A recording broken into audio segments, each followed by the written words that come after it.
Hi, everybody, and welcome to EdTech Chat and Chew. This is episode number 17. I've run out of hands, so we can't do that anymore. But we're excited to have you join us. This is year 2 of the EdTech Chat and Chew. And so it's kind of cool. We've not only expanded our people, but we've got some great things in the works, some exciting things to share with you today. I am Diane Smokorowski from Kansas, and always with me are the EdTech Chat and Chew podcast team. Our friends from Texas include Andrea. She's in Irving, Texas. We have Karen Balbier from El Paso. Howdy. We have Joe Meza, who's from Austin. We have Micah Brown, who's just from down the street from me. Who's over there. We have Mike from Pennsylvania. Hello, everyone. And obviously, it's passing period in Pennsylvania today. Hey, it happens at school no matter where we go. And today we're going to be talking to you about Pernille Rip's Global Read Aloud Project. We're going to also be talking about a global project that we as a group have started, and then do our roundtable of what's happening around in our schools. So, Mike, I'm going to pass it over to you first to talk about a little bit about Pernille herself. Yeah, Pernille's pretty incredible. I've never actually spoken with her one-on-one, but I followed her blog and followed her on Twitter for a long time. And if you believe in student-centered education or being a connected educator, Pernille is just about one of the best people that you can get in touch with. So we will definitely put a connection or a link to her Twitter feed and to her blog post in our show notes. We are hoping to get a live interview with her so she can talk a little bit about the Global Read Aloud Project. So we're hoping to do that in the next couple of weeks, and hopefully we can have that for you on the show. Fantastic. And Karen, I'm going to pass it over to you because you have a special guest with us who knows about the Global Read Aloud. This is Becca Linford, and she actually participated in the Global Read Aloud last year, so I'll go ahead and let her tell you a little bit about what they did.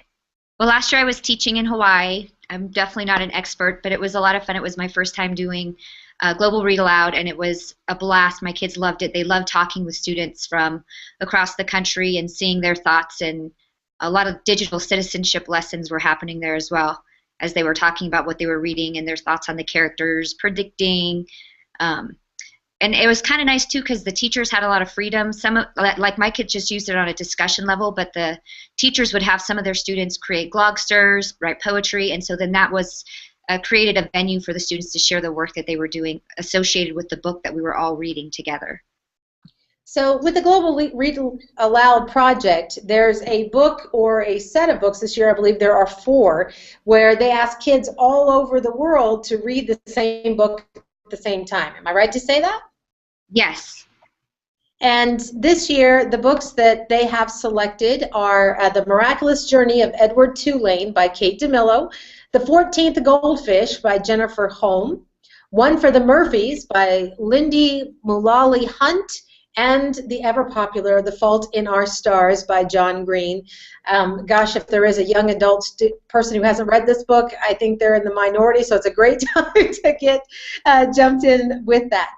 So you were sharing with us that you did this last year. Can you tell us how the students communicated through the project?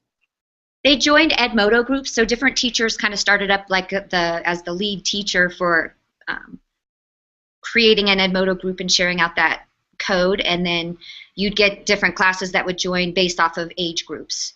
So I was in a 4th and a 5th grade level 1, and we read the book Out of My Mind. I can't remember the author, but it was incredible. It was about a little girl who had cerebral palsy, and she was essentially trapped inside of her mind and was brilliant, but nobody realized it. So it was a huge perspective shifter for my class, and there's a lot of really deep issues to discuss and a lot of deep opinions, and I don't know, they enjoyed hearing and seeing what other people thought about the book.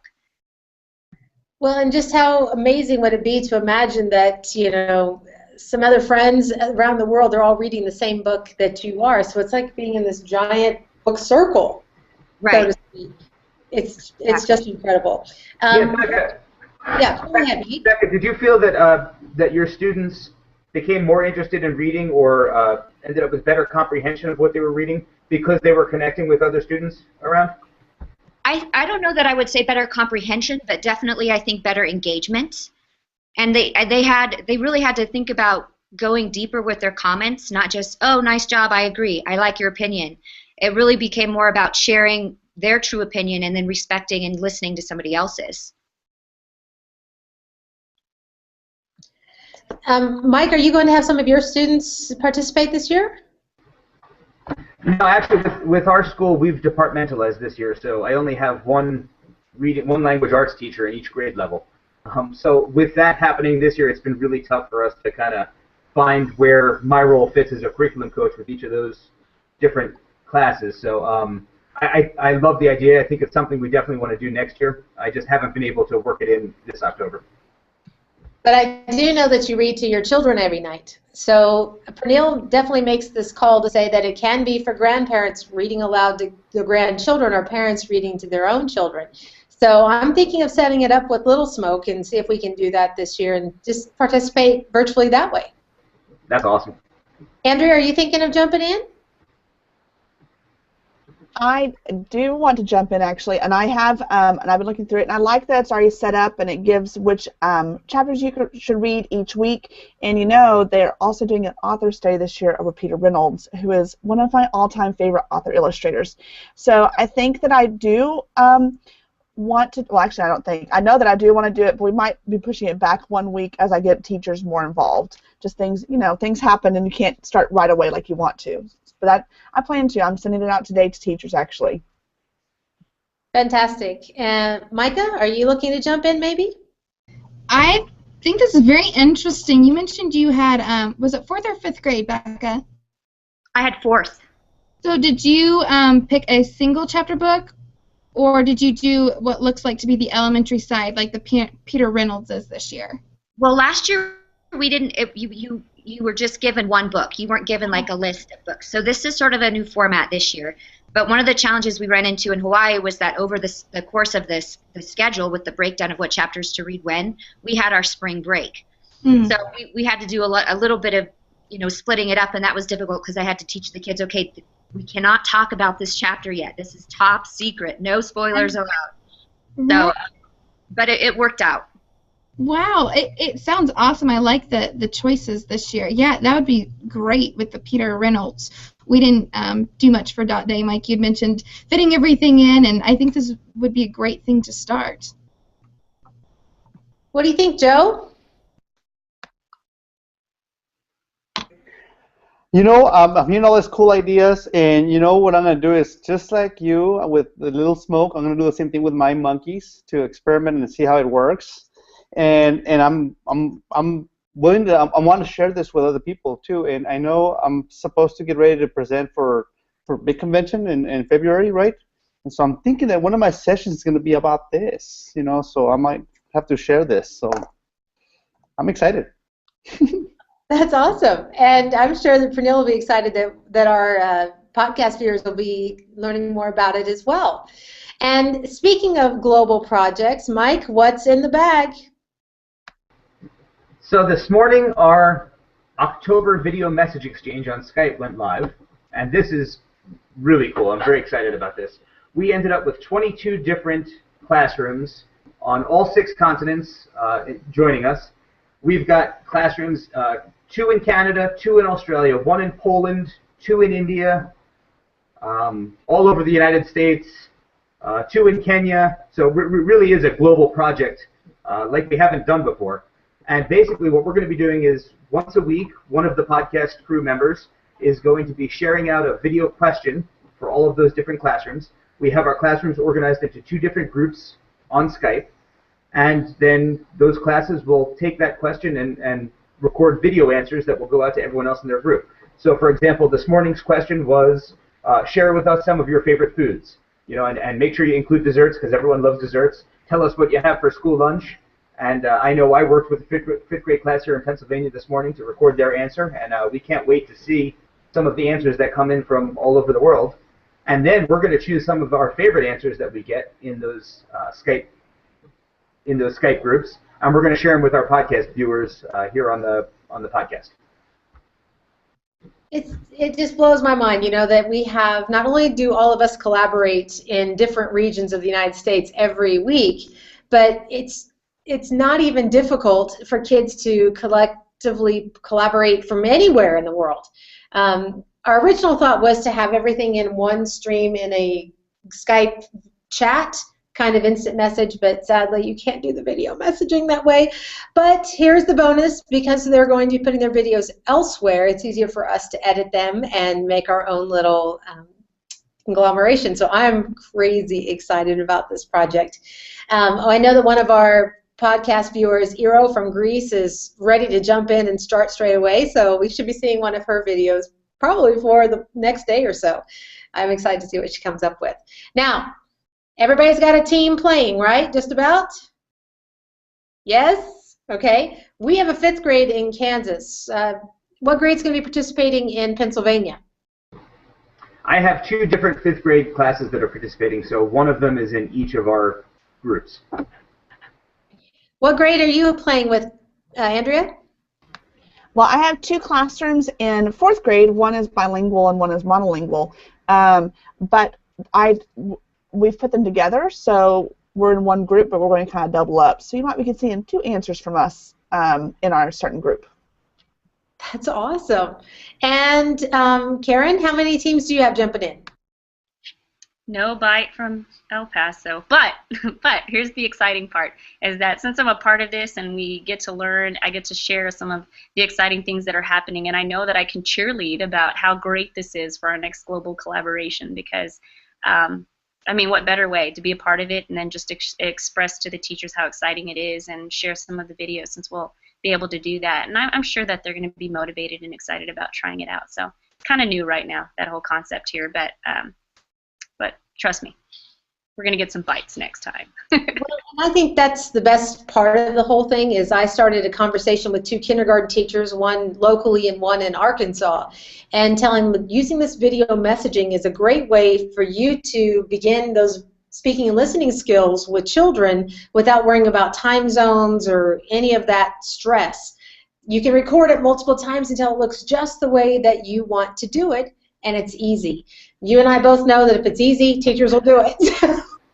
Yeah. Along those lines, Diane, one of the things that we found. So we started this video message project, and then on the side, because of this project, I had 2 teachers contact me, one in Singapore and one in Taiwan, who were interested in doing a mystery Skype with our students. You know, but with the time zones, we couldn't pull that off. And so what we're doing right now is we're sending video messages back and forth, 1 per day, where they asked us, you know, are you in South America? So we answered no, and then we asked them, is English your first language? And so we're going to go back and forth until both classrooms figure out where the other one is on the map. And it's super easy. You know, couldn't be any easier to record those little video messages and send it back and forth.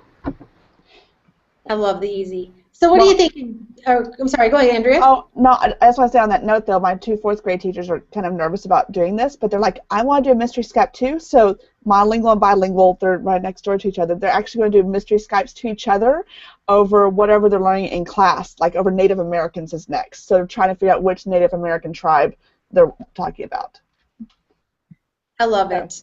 I just love it. And, you know, more and more schools are incorporating things like Skype and Google Hangouts because it's making it easier than ever for kids to connect. So, Joe, what do you think about this whole crazy idea? No, I do love it, because, I mean, we are becoming global, right? The Earth is shrinking. And to connect, to have the kids step out. I mean, let me go back a little bit, okay? Let me go back a little bit. When I was at Yen, I used to be a middle school teacher many moons ago, right? And the only way the kids could explore the world was they had to get on the bus, right, and go on a field trip. And I remember my kids, we went over to Ruidoso, and it started snowing. And we were going to go see a park ranger up there to tell us about something about owls, and it was about science. But we didn't make it to the top because we got snowed in. I mean, we just had to turn around. But I saw the amazement of the kids. They had never seen that much snow. They had never seen mountains. They had never seen pine trees.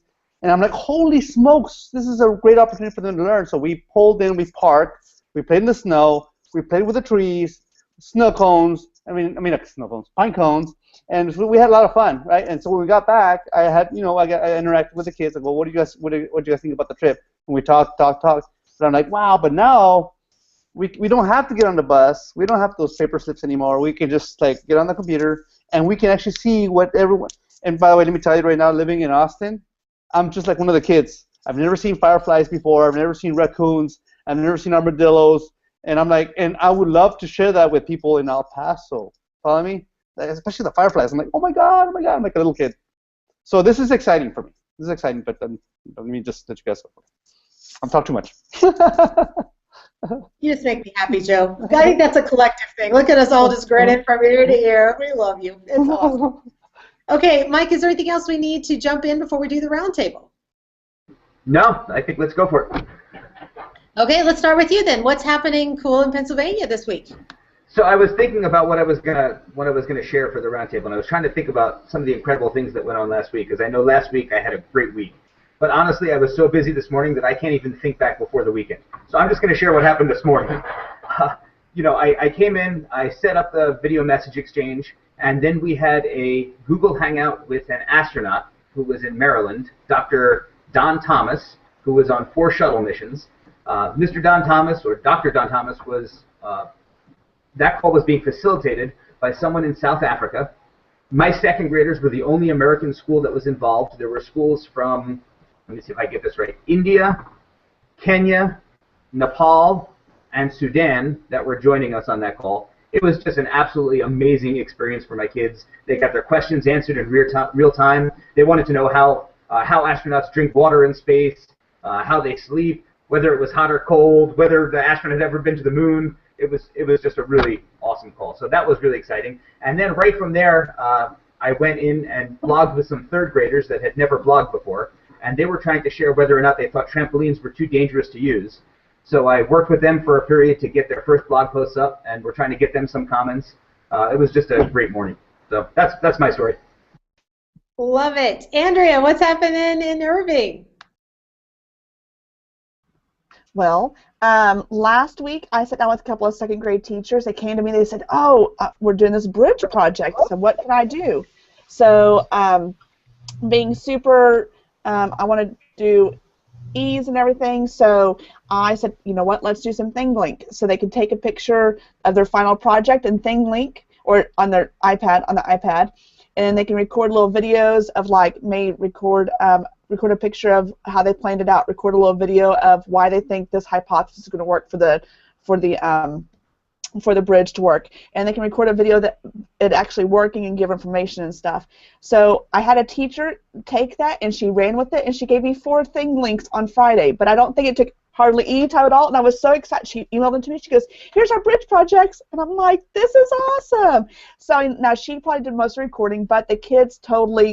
It was very cool to see their projects and learning.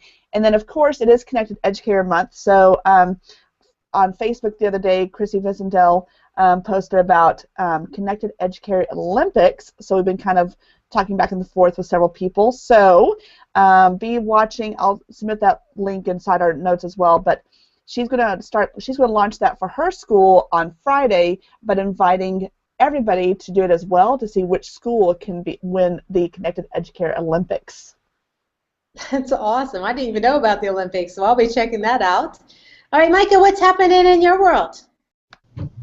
We are working I'm at an elementary school on some mystery number Skyping. A lot of teachers are hesitant to use Skype in their classroom, especially those ones with the primary age babies. Can we really find out which state we're in? Well, maybe not, but we can work on some number skills. And so it's funny that someone had mentioned earlier that the 2 classes are going to Skype next door to each other. Was that you, Andrea, I think? Yes. I had 2 first grade classrooms this morning right down the hall from each other. They mystery number Skyped each other just to practice and, take that pressure off. And we had some good times. So we're working on some mystery number Skypes, and I'm going to do that with some second graders this afternoon. Yay, love it. Micah, before we move on, one thing that I found that's really great, the number Skypes work awesome for the primary age kids, but even for first graders, if they know their letters and know vowels and consonants, you can do a mystery Skype with another state just by using the letters in the state name. So, does your state have 2 words? Does your state have 3 A's in it? So on and so forth. And that allows them to connect with people in other places. Love it. That's a great idea, Mike. Joe, what's happening in your world? Well, let me tell you, last week I actually had a webinar on Google Hangouts. I think I mentioned it last week that I was preparing for that webinar. And it went really good. I had a lot of people in there, and what I was trying to do is I tried to do the presentation where it was going to be as easy as possible because I want to encourage people to do this video conferencing thing. And then in the process, I learned a whole lot more that Google has a bunch of little plugins that you can add so you can draw, and then you can put funny faces and crowns and the whole bit. And I remember doing that with Skype, but I had to actually install software.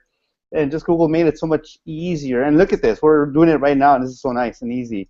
And so I did have a good time. And as a matter of fact, when I ended the webinar, I had a couple of people that continued from the Adobe Connect, and they connected with me through Google Hangouts, and I had even more fun having that PowerPoint conversation. So that was kind of cool. I was able to connect to different people across Texas. It was nice.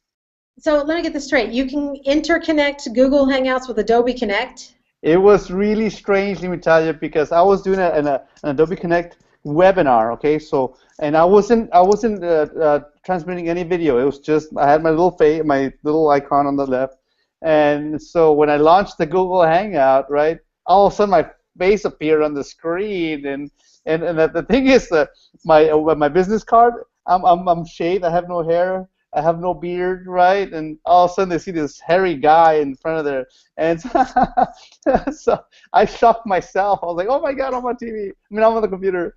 And so they all started laughing. It was pretty cool. It was cool. But I mean, it's all about having a good time. And they did. Crazy, right? I love it. Okay, Karen, what's happening in El Paso?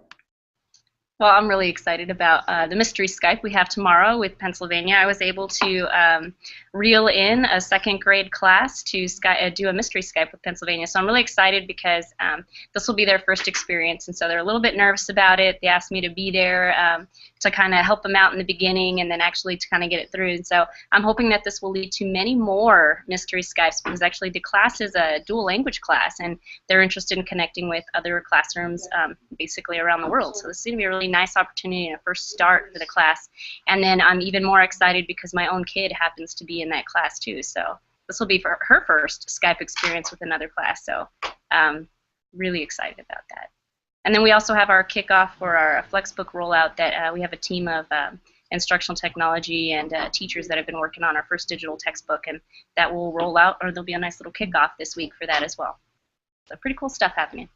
Sounds like it. Sounds like there's good things happening in El Paso. And in my world, this week I'm working with an 8th grade teacher who's got a set of Chromebooks, and she's very much on just the entry level of technology. So anything that we show her is like the best thing in the world, and it just makes my day to see her light up just one more little thing, and then she goes, oh, that's just so much easier. I didn't know we could do this. I could do this all day long. Just makes me happy. So we have lots of good things happening here as well. Well, it's time for What's for Lunch. Karen, what's for lunch? I think Taco Bell. Becca? Yeah. Leftovers. Leftovers. Wendy's here. Mike, what's for lunch?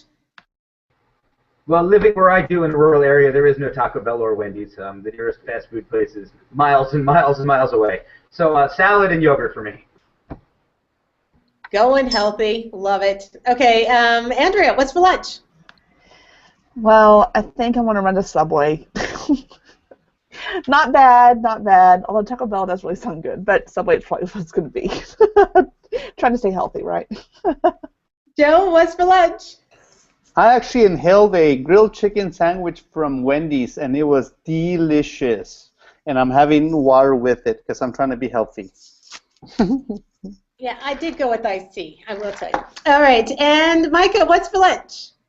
I'm having leftovers, but I'm spoiled because my husband made homemade chicken and dumplings this weekend with homemade noodles, so I'm kind of enjoying the second round of that. Okay, that's like the best note ever to leave on.